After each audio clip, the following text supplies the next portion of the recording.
வெள்ள நிவாரண நிதி கேட்ட தமிழகத்திற்கு மத்திய அரசு இதுவரை ஒரு நயா பைசா கூட தரவில்லை என திமுக எம்பி தயாநிதி மாறன் குற்றம் சாட்டியுள்ளார். மக்களவையில் பட்ஜெட் மீதான விவாதத்தில் உரையாற்றிய தயாநிதி மாறன், மத்திய அரசு தாக்கல் செய்த பட்ஜெட் ஒரு கண் துடைப்பு என்றும் மிக பெரும் ஏமாற்றத்தை தந்துள்ளதாகவும் குறிப்பிட்டுள்ளார். சமூக நலத்திட்டங்களுக்கான நிதியை மத்திய அரசு 7% குறைத்துள்ளதாக குற்றம் சாட்டினார். அம்பானி, அதானி, டாடா போன்ற பணக்காரர்கள்தான் மேலும் மேலும் பணக்காரர்கள் ஆகிக் கொண்டிருப்பதாகவும், ஏழைகள் இன்னும் பரம ஏழைகளாக ஆகிக் கொண்டிருப்பதாகவும் தயாநிதி மாறன் தெரிவித்தார். நடுத்தர வர்க்கத்தினரின் வருமானம் 20% அளவுக்கு குறைந்துள்ளதாகவும் அவர் தெரிவித்தார். பாஜக அரசு ஆட்சிக்கு வந்தது முதல் தமிழகத்திற்கு எதிரான அரசாகவே செயல்பட்டு கொண்டிருப்பதாகவும் தயாநிதி மாறன் குற்றம் சாட்டினார்.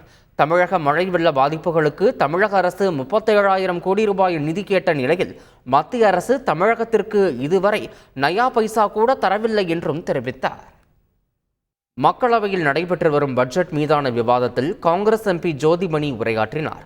மதுரை எய்ம்ஸ் மருத்துவமனைக்கு 2வது செங்கலை கூட எடுத்து வைக்க மத்திய அரசுக்கு மனம் இல்லை என்றும், இயற்கை பேரிடரால் பாதிக்கப்பட்ட தமிழகத்திற்கு 30,000 கோடி ரூபாய் நிதியை மத்திய அரசு தரவில்லை என்றும் குற்றம் சாட்டினார்.